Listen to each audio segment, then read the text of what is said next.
Αγαπητοί φίλοι και φίλες, καλησπέρα. Καλώς ορίσατε στην εκπομπή Υγεία και ΕΥΕΞΙΑ. Σήμερα θα ολοκληρώσουμε την εκπομπή για τη γύραση, αντιγύραση, υγιής γήρανση και μαζί μας, όπως και την περασμένη φορά, είναι ο καθηγητής Βιογεροντολογίας Suresh Rattan. Ας το καλωσορίσουμε. Good evening, Suresh. How are you today?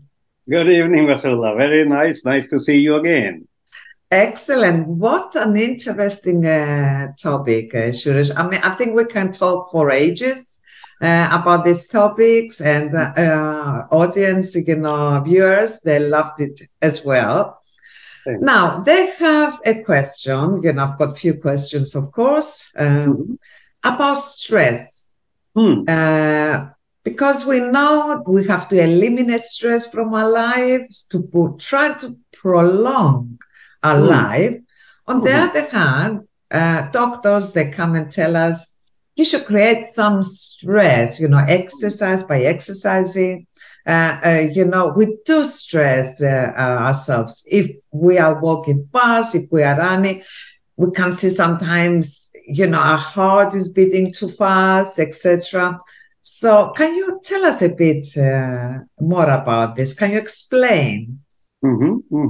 Yeah, well, you have come directly to this latest area of research in biogerontology and for healthy aging, that how stress can be actually good for us. We are all terrified of stress. We are all the time stressed by stress, which is true, because when stress is not of your choice, when stress is coming from outside, which you don't like that stress, and it is a high level and it's chronic. If these are three things, that it's not of your choice, it is chronic, and it is high level, then stress is the biggest killer. There is no doubt about it. But without stress, there is no life.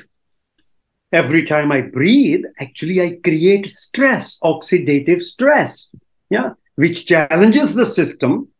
Every time I eat, I create nutritional stress by glucose, by many other things in the food. So stress is the basis of life. But the principle is that there is no such thing as a continuous graph from zero stress to little stress, more stress, and same negative effect. No. Before anything becomes negative or poisonous or toxic, at a low level, it has the opposite effect. So stress induces or causes a challenge to the body, to the cell, which has so many living processes, survival mechanisms. We talked in part 1. Those survival mechanisms try to meet the stress halfway through or meet the challenge. And then you get benefits because the body tries to defend against that stress by hundreds and hundreds of genes. That is the principle of what we call hormesis. Hormesis is, I think, coming again from a Greek word which means to stimulate, to challenge. So hormesis is this biphasic dose response, that at a low level, toxins are actually beneficial before becoming toxic. And this was a well-known, in a way, the common sense point of view in old times, even in Greek philosophy, or the what does not make you, what does not kill you makes you stronger. Or the dose determines the poison, that at what level a thing can kill you. I can kill myself by over drinking this water, just doing it too much. Water can kill me. But everybody knows, for example, what is the most common example of good stress? That is physical exercise. Everybody talks about exercise, because it strengthens not only your muscles, but it improves your mood, it improves your immune system. But what is good about exercise? Exercise is one of the worst things we can do to our body. When I'm doing exercise, what happens in the body? Lots and lots, millions of more free radicals are formed. Those oxidative damage-causing agents. Acids are produced. Cells are dying. There is nothing good about exercise at the biochemical level when we are doing the exercise. But everybody knows that moderate exercise, once you have done the exercise, a little later for the next 1 or 2 days, that gives you so many benefits which are not limited to the muscles you are exercising. If I walk, speed walk or run or whatever I want to do, it's not just my muscles which get benefits. As I already said, it improves my mood. It improves my hormone supply. It improves my cognition. It improves my immune system. It improves the libido. Everything gets improved. And there are some very, very interesting papers published where exercise performs better than, for example, metformin for the diabetes 2 people or many other diseases, cholesterol controlling diseases. So exercise is the best example of hormesis, that when you expose your body to low levels, mild stress levels, repeatedly, you can't get all the benefits of even exercise by doing it only once. You have to do it again and again and again. And there are certain rules how you should do it. We call this phenomenon as hormesis. And anything which causes hormesis, then I coined the term hormetin. Hormetin, like exercise, is a physical hormetin. Then there are many other types of hormetin. So this is the first question you raised, the relationship between stress and health. Low-level repeated stress of choice is greatly beneficial for health in all aspects. And there are different types of stresses we can talk about. But this is the principle of hormesis through hormetins. So how do we know when we reach the high level that we need to stop? Are we going to be really out of breath? Our heart will, I don't know, are we going to feel like we are going to faint? Or... No. That is for athletes and sports people. Yeah, when sometimes young people are doing this exercise also too much. This is not beneficial. It has to be mild, which is difficult to measure just in the gym. Yes. But the first part of the intuitive mildness is, first of all, you should be enjoying it. The pleasure principle. The pleasure principle is very, very important. I don't know why that's right. So, of course, in the laboratory, we have many measurements. How do we measure mild stress, hormetic stress in cells? Yeah, generally, for example, in my own laboratory, when I was giving heat to the cells, the skin cells, if we give them heat shock, normally we do experiments with 43 degrees Celsius. But for my hormesis research, we selected 41 degrees, which is like a high fever. But only 1 hour, 2 times a week, we were giving to human cells, fibroblasts, and they slowed down aging. They did not become old to the same extent. It increased their lifespan a little bit, but the important was quality of life for those cells.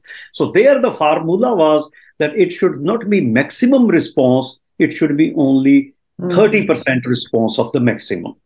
So in exercise and other things, people have started developing methods how to measure that your body is inducing stress response only about 30 to 40%.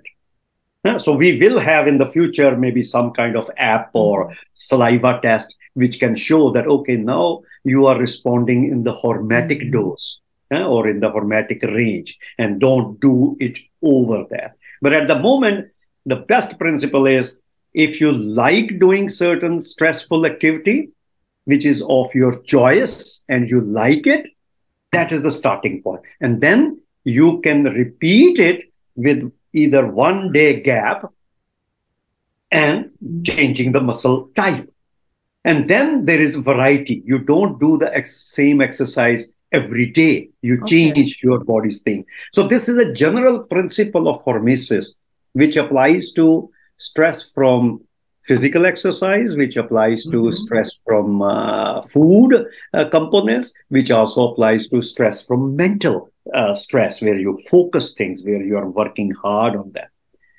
But again, coming back to last week's our discussion, these are not anti-aging interventions. They are not trying to revert back to some earlier age. They are trying to maintain health in a holistic manner, in a total manner. Because the normal so-called anti-aging interventions that are this compound or that compound, either chemically synthesized compound or a natural compound, and there are more than 1,000 compounds like that already discovered. By this time, we should be living forever if we combine 1,000, but no, those compounds work. They have a limited value that, yes, if it is targeting telomere, it might help telomere. If it is targeting methylation, it might help methylation. But there are hundreds of thousands of targets.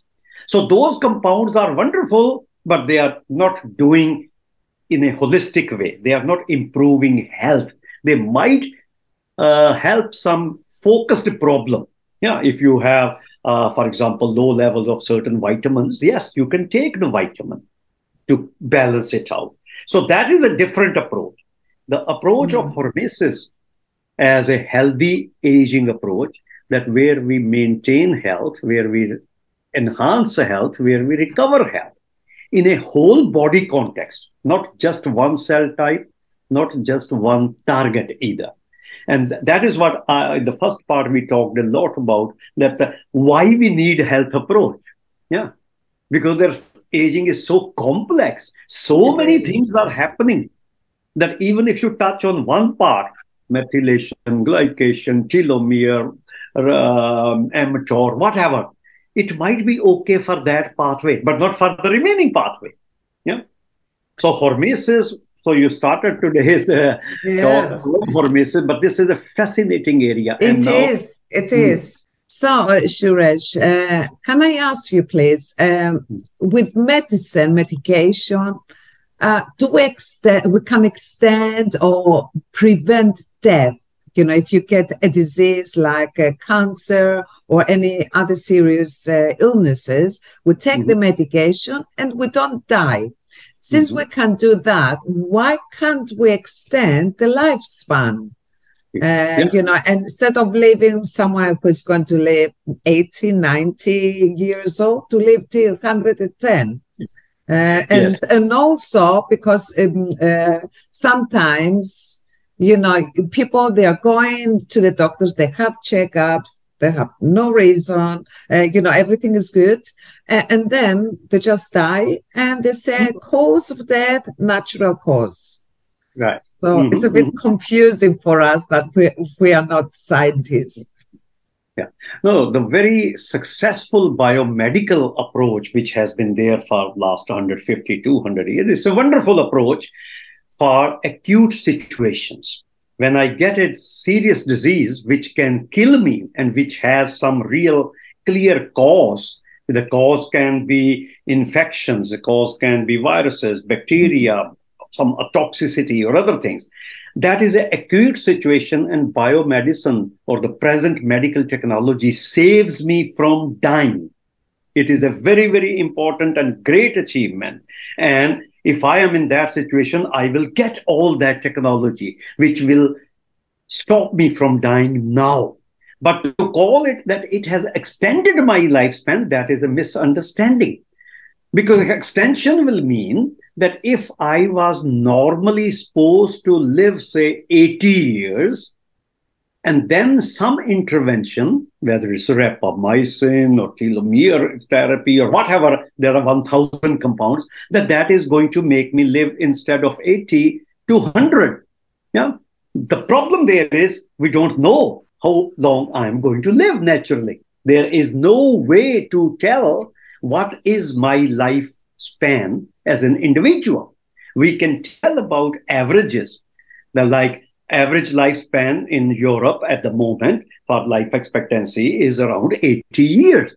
Yeah, but how to show, if I give you a pill, Vasula, which I say it will add 10 years to your life, not much, even 10. Yeah. And if it doesn't work, you can come back and get your money. So when will you find out that it has added 10 years to your life? When will you know? So there is no way to know. Yeah.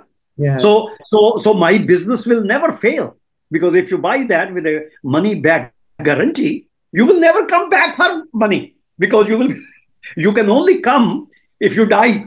So Yes. extension of lifespan is not, in a way, you cannot make any promise on extension. Even the scientific experiments, when we do with the Drosophila or with worms or with cells, even if we draw the graph, it extended the life, because we have a wild population and then a treated population, and we compare statistically that one treated population lives longer. But we have no idea how to, even in animals, I want to extend 10% lifespan or 20% lifespan or 40% lifespan. No way. We have no idea how to handle that situation. Those experiments show that when you take large number of Drosophila, large number of nematodes, millions of cells, and you treat one and you don't treat, there is a difference. Taking the same thing about human beings is not going to be possible. First of all, as I already said, we do not know what is the lifespan potential of a single person. If I want to make a magic formula for you, I don't know how much years I can promise you and how much you want. If you say, I want to live 100 more years, after what age? Because up to 90, you might be living on your own anyway. And then I have to give you a magic for another 100, and I have no way. So extension of lifespan is a wrong attitude. Attitude is, if I maintain my health, if I am independent in my daily living, that's the definition of health we choose, that reasonable physical and mental independence in health. If I do that, it will affect my time of life also. But we cannot say how much. Yeah, like you already gave the example, that people take care of their bodies, they take fantastic things, still they are dead. Or those who don't take care and they smoke and they drink, they live long sometimes. Yeah, that is because the system is so complex. We want to make simple answers, but the answers are not simple, especially from aging. Because what is the cause of old age and final death? If there is no disease diagnosed, what is the cause of old age? It's the life itself. We live, therefore we become old, because we keep on living beyond our evolution's lifespan. Last time we talked, essential lifespan. Evolution needs us to live for essential lifespan, which for our species is around 45 years. After that, it neither keeps us nor kills us. So sooner or later, we end up dying. And there are millions of chance factors how we end up. And those started long. So extension, my central message is that the whole biogerontological research, when it talks about extension of lifespan, it must know extension from which date. If I had an expiry date, the 20th of May, 2055, I am supposed to die.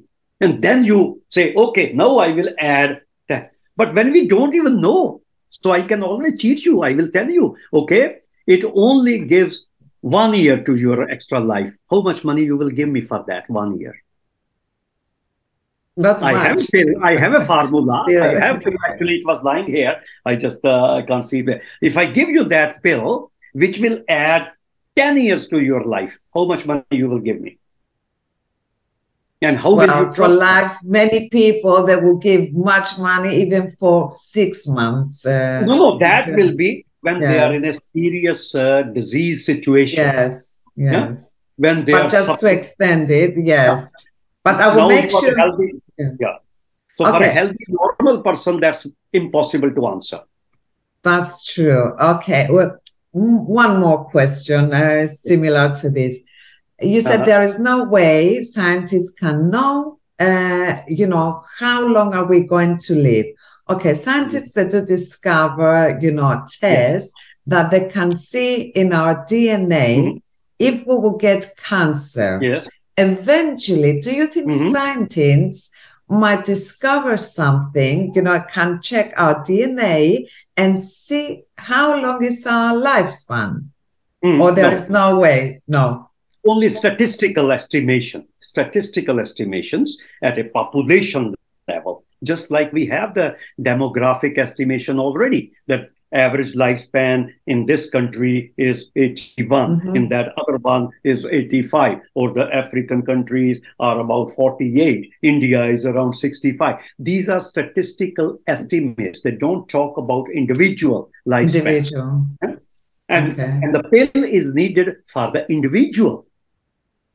An individual who is, yes, we might be able to make some pills or some other interventions which may be targeted at specific diseases.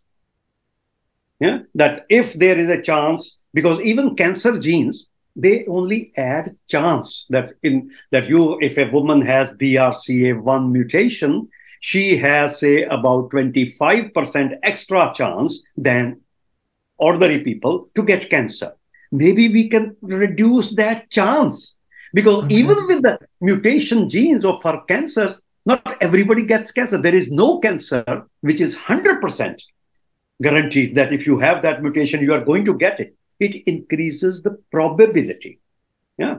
So in those situations, if we are very good scientifically, that we can see all the variations on genes and then are able to turn off our own good. So turn off the bad version of the gene and switch on the good version in all the trillions of cells in the body. Yes, that can add wonders, that it will prevent you from getting that disease and die.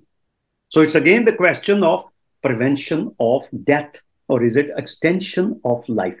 Extension of life, even in cancer patients, colon cancer patients with best treatment, if they don't have any treatment, they might die in 6 months, or 1 year. But if they have world's latest treatment, they can live for 5 years. Do you call it extension of life? It is just extension of life in the context of that disease.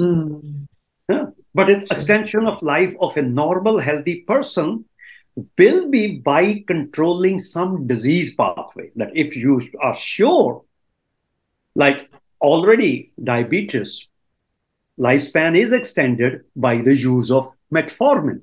Its survival is extended. Yeah. Otherwise, before metformin came or other, these diabetes patients were dying due to many problems of they needed amputations. Will we call it extension of lifespan? In the context of disease, yes. Not as a preventive, anti-aging, life-prolonging intervention.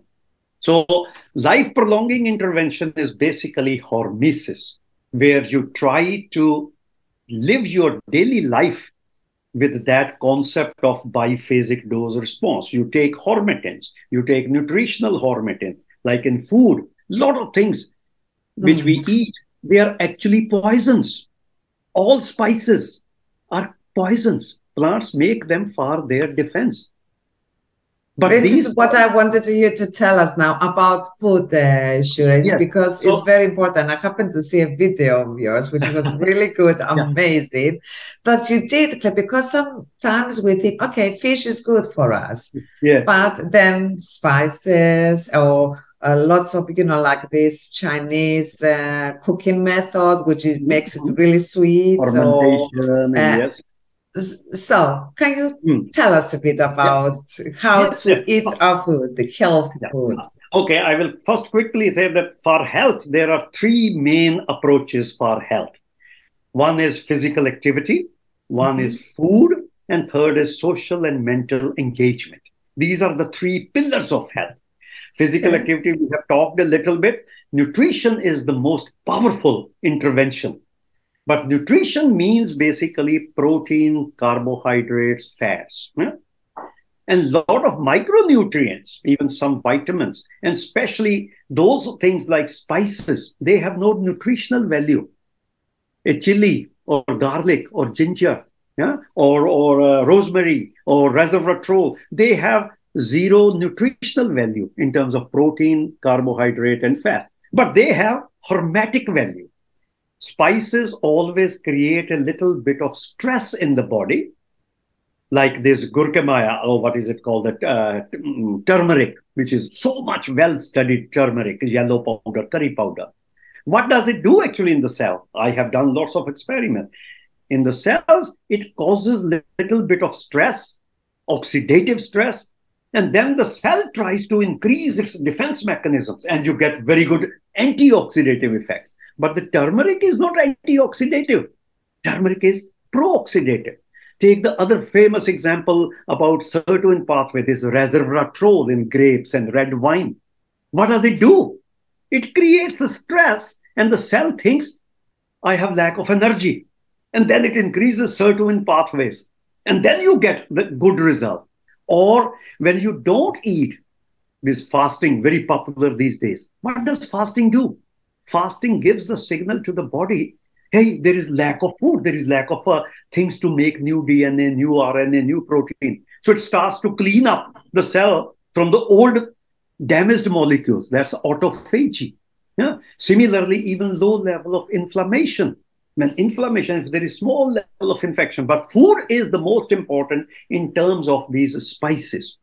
Spices, which is a combination of the problem with the food research is, so far food research is done with one compound at a time, yeah, like turmeric and its compound curcumin. Yeah, nobody eats curcumin. We actually use turmeric in the food. And not only turmeric, we always add turmeric and pepper together, and then some other chili powder. These combinations of science hasn't started even testing yet, because it's difficult to test in the normal scientific way. You know, normal scientific way tests one thing at a time. But whereas in reality, we eat many things together. You know? So, but that is the hottest area. And last year we wrote a book about nutrition, food, and diet. Nobody eats nutrition. You can eat all your nutrition in a pill form. Yeah, all components which you need from survival point of view, you can eat pill. But nobody likes to eat pill. We eat food. And what kind of food we eat? When I say I have today eaten chicken, and you say you have eaten chicken, have we eaten the same kind of chicken in the same preparation? No way. You are making it maybe in the Greek style. I have made it in the tandoori chicken. Same thing. Did I eat it on my own, sitting alone, or with friends? In which culture? So basically, food is a very, very, very, very important aspect of our health. Our conclusion is, you remember that old saying, we are what we eat. But no, I don't become an apple by eating apple. I don't become a banana by eating banana. But why do I eat apple? Why do I eat banana? Do I like it? That is where the new slogan is, we eat what we are. Which culture you have grown up with. What kind of family traditions you have grown up. Your breakfast and my breakfast is absolutely maybe different. It's very difficult to say that yours is bad and mine is good, or mine is bad and yours is good. No, because if I don't get that breakfast, I am not happy, healthy on a daily basis. So we eat what we are, and that is important to recognize. So I don't like to say Mediterranean diet is the best diet. Yes, for Mediterranean people. What is wrong with the Indian diet? What's wrong with the Chinese diet? Yeah. If you force me to eat Mediterranean diet every day, maybe after a week or so, I might be depressed. I might kill myself. So culture, pleasure cannot be removed from health and healthy eating. There is no fixed formula. Formula is again from hormesis. You should eat the food which gives you pleasure, first of all. Food is not a drug which can be eaten even if you hate it. The problem with pleasure is some of us are abnormal. We can get pleasure from McDonald's all the time. I also eat McDonald's. But then after half an hour, I'm feeling very guilty about it. So pleasure in the food is which does not make you feel guilty for at least 3 days. There is no scientific test behind it. This is just our philosophic thing. We are trying to develop a method to measure how quickly I feel guilty, yeah, after eating something. But that will change. But general formula at the moment is food must give you pleasure, which stays with you without making you guilty for 2 to 3 days. The second part of the food is food must be taken in moderation. Now, moderation, there is no fixed formula. Moderation is part of pleasure and your habits. Moderation basically means that when I leave this table after eating dinner, I should still be able to walk and talk. It's not that, oh, absolutely no, I can't even do anything. So it should not be overdone. For most of human history, people never had enough food, except for some rich family. Now we have so much food, then we call it obesity problem. People are getting fat. Yeah, getting fat in rich countries. More than half of the world is still starving or looking for proper balanced nutrition and food. So second part is moderation. Third part is variety. Yeah, you cannot eat the same food which gives you happiness and the same quantity all 3 times of the day. You have to make it mix. It's just like exercise, because a lot of things happen during the resting period. So food must be like, if I eat same spices, same turmeric, same chili, same black pepper every day, then the body starts responding less because it gets used to it. So you have to give a gap, because when you are like exercise, you get benefits when you are not doing exercise during the resting period. Same thing about food for hormetins. Hormetins need to be mixed. Sometimes you can have a very spicy food, sometimes less. And then the timing of the spicy food and non-spicy is very important. Do you eat spicy food before going to the gym or after coming back from the gym? Results can be totally different. We have done some fantastic experiments.